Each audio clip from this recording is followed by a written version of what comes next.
আমায় দেখে হিংসা করে লাভ হবে না কোনো। একটা কথা বলি আমি, কানটা খুলে শোনো।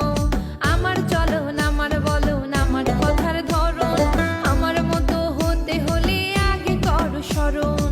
পেছনে পেছনে কথা বলে অন্তর জ্বালায় একা চলে, নাই রে কোনো লাভ। আমি কারো ধার ধারি না, এমনই স্বভাব। আমায় দেখে হিংসা করে নাই রে কোনো লাভ। কারো কথায় ধার ধারি না, এমনই স্বভাব। আমায় দেখে হিংসা করে না।